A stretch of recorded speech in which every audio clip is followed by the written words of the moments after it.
এনআরসির চূড়ান্ত তালিকা প্রকাশ, বসুন্ধরা প্রকল্পের সঠিক বাস্তবায়ন প্রভৃতি দাবিসহ দেশের বর্তমান রাজনৈতিক অস্থির পরিস্থিতি নিয়ে সিপিআইএমের কাছাড় জেলা কমিটির আহ্বানে এবং কালাইন কাটিগড়া লোকাল কমিটির ব্যবস্থাপনায় পূর্ব কাটিগড়া তারিণীপুর নতুন বাজারে দলের এক বিশাল জনসভা অনুষ্ঠিত হয়েছে। শনিবার পরন্তবেলায় আয়োজিত সভায় মুখ্য বক্তা হিসেবে উপস্থিত ছিলেন দলের বিধায়ক মনোরঞ্জন তালুকদার ও রাজ্য কমিটির সম্পাদক সুপ্রকাশ তালুকদার। রাজ্যের বিজেপি সরকারের বিভিন্ন জনবিরোধী কার্যকলাপ, বিশেষ করে সংখ্যালঘু বিরোধী সাম্প্রদায়িক রাজনীতির বিরুদ্ধে জনগণের সচেতনতা বৃদ্ধির লক্ষ্যে বিভিন্ন শ্রমিক সংগঠন এবং স্থানীয় জনগণের সহযোগিতায় অসংখ্য জনগণের উপস্থিতিতে অনুষ্ঠিত সভায় বক্তব্য রাখতে গিয়ে বক্তারা বলেন, রাজ্যের আশাকর্মী, অঙ্গনওয়াড়ি কর্মী, রন্ধনকর্মী, নির্মাণ শ্রমিক, চা শ্রমিক এবং বিভিন্ন শ্রেণীর শ্রমিক কর্মচারীদের প্রতিনিয়ত দুরবস্থা বৃদ্ধি পেয়েছে। তাদের বেতন বৃদ্ধির ক্ষেত্রে সরকার কোনো ধরনের পদক্ষেপ গ্রহণ করছে না। উচ্ছেদ অভিযান চালিয়ে রাজ্যের সংখ্যালঘু জনগণকে প্রতিনিয়ত চরম হেনস্থা করে ভোট মেরুকরণ করে সাম্প্রদায়িক রাজনীতির মাধ্যমে আগন্তুক পঞ্চায়েত এবং 2026 বিধানসভা নির্বাচনের ভোট বৈতরণী পার হওয়ার জন্য মুখ্যমন্ত্রী হিমন্ত বিশ্ব শর্মা নেতৃত্বাধীন সরকার উঠে পড়ে লেগেছে বলে অভিযোগ উত্থাপন করেন বক্তারা। এজন্য জনগণকে ঐক্যবদ্ধ গণ আন্দোলন গড়ে তোলার আহ্বান জানিয়েছেন বক্তারা। সভায় সর্বগের বিধায়ক মনোরঞ্জন তালুকদার বক্তব্য রাখতে গিয়ে বলেন, কেন্দ্র ও রাজ্য সরকার জনগণের জীবন জীবিকার ওপর নতুন নতুন আইন তৈরি করে দেশের জনগণকে হেনস্থার মুখে ঠেলে দিয়েছে। রাজ্যের রেজিস্ট্রিকৃত বেকারত্বের সংখ্যা প্রায় 31 লক্ষের অধিক বলে উল্লেখ করে বেকার যুবক যুবতীদের কর্মসংস্থানের সুযোগ সুবিধা প্রদান করতে ব্যর্থতার পরিচয় দিয়েছে রাজ্য সরকার। তাছাড়া বিজেপি নেতৃত্বাধীন সরকার শিক্ষা, স্বাস্থ্য, রেল ও বিদ্যুৎ বিভাগ সহ অন্যান্য বিভাগগুলো বেসরকারীকরণ করার কথা জানিয়ে বিদ্যুৎ সংযোগের লাইনে স্মার্ট মিটার প্রতিস্থাপন করে জনগণের পকেট কেটে নেওয়ার অভিযোগ উত্থাপন করেন বামপন্থী নেতারা। কমরেড নাসির উদ্দিন চৌধুরীর পৌরোহিত্যে আয়োজিত সভায় অন্যান্যদের মধ্যে বক্তব্য রাখেন দলের রাজ্য কমিটির সম্পাদক সুপ্রকাশ তালুকদার, দলের জেলা কমিটির সম্পাদক বিদ্যুৎ দেব, আইনজীবী দুলাল মিত্র ও রেজামন্দ আলী বড়ভূইয়া। হিলাল চৌধুরীর প্রতিবেদন, RTN বরাক লাইভ, কাটিগড়া। আমি চিহ্নিত করেছি এইটো কংগ্রেসে নোৱাৰিলে আমি কৰি দিম। বিরাট গর্বের কলে ড্রাফট হওয়ার পিছত কিন্তু কিছুদিন পিছত যেতিয়া ফাইনেল তালিকাখন ওলাল, এই 40 লক্ষ মানুহৰ পৰা 21 লক্ষ মানুহৰ নাম এনআরসিলৈকে আহিল, 19 লক্ষ মানুহৰ নাম এনআরসিত বাদ পৰি থাকিল। তেতিয়া অমিত শ্বাহৰ মাত নাই, কিন্তু ভাৰতীয় জনতা পার্টি যেহেতু ভাবিছিল যে 40 লক্ষর বেশিরভাগ মুসলমান মানুষ হব, আমি এনআরসি ঘুষপেটি সব উলিয়াই দিম, ধরা পড়ে গ'ল 40 লাখ আছে অসমত বিদেশে।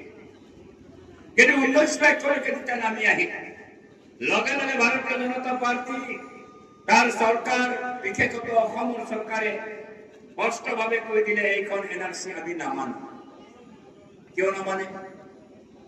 আমি কিন্তু জানিছিলো, আমি দাবী কৰিছো যে 19 লক্ষ মানুহৰ মাজত বহু ভাৰতীয় নাগৰিক আছে যিসকলৰ বৈধ ডকুমেণ্ট থকা সত্ত্বেও তেওঁলোকৰ নাম অহা নাই।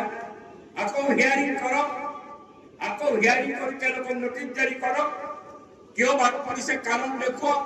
কাৰণ যদি দেখুৱাই অলাই কৰিব তেওঁলোকক এনেই বাদ দিয়া হৈছে। কিন্তু সেই কামটো নকৰি, আজিও কৰা নাই, নকৰি পেলাই কৈ দিলে যে এইখন এনআরসি আমি নামানো। কাৰণটো হৈছে এই যে 19 লক্ষ মানুহৰ নাম বাদ পৰি গ'ল, তাৰ ভিতৰত 12 লক্ষতকৈ বেছি বাঙালী হিন্দু মানুহৰ নাম বাদ পৰিছে। তেওঁলোকে ভাবিছিল যে এনআরসি তৈয়াৰ কৰাৰ মাজেদি হাতে মারব, হাত দিয়ে মারবো না, দাঙ্গা করবো না, কিন্তু ভাত দিয়ে মারবো, পেটে লাত মারবো। এই যে পেটে লাত মারবো, ভাত দিয়ে মারবো, হাতে মারবো না, হাত দিয়ে মারবো, এই নীতি এতিয়া সংখ্যালঘু মানুহৰ ওপৰত ক্ৰমাগতভাৱে আক্ৰমণ,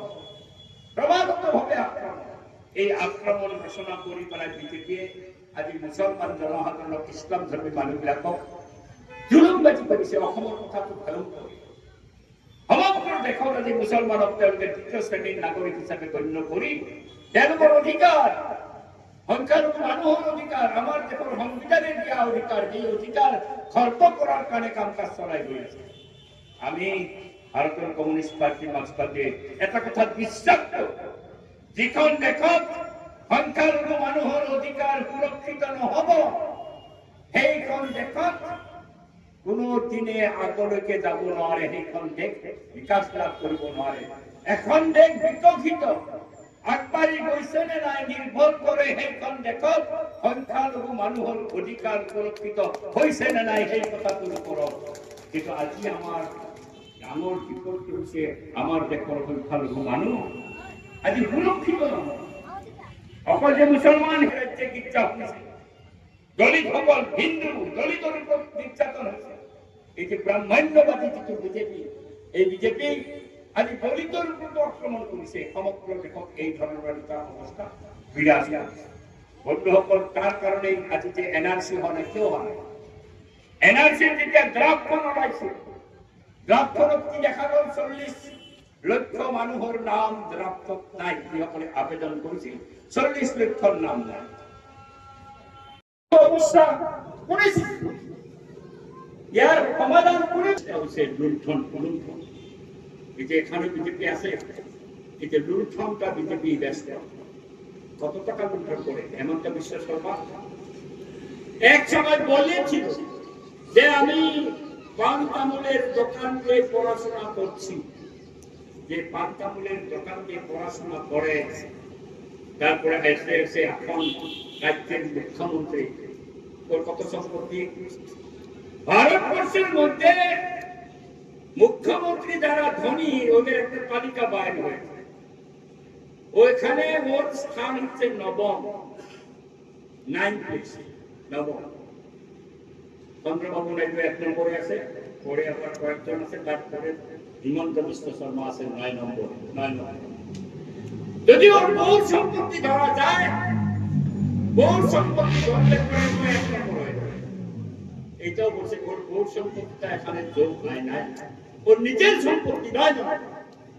যদি যোগ হয় তাহলে ও হবে 1। কি আছে ওদের পরিবারে? 60টা টিভি চ্যানেল, আন্তর্জাতিক একটা স্কুল আছে, আন্তর্জাতিক মানের একটা স্কুল আমি স্বাভাবিক ছাত্ররা করছে। কাজিরামার ভিতরে একটা রিসোর্ট বানাচ্ছে, সে রিসোর্টে এক রাত্রে থাকতে লাগলে 20,000 টাকা লাগে। 20,000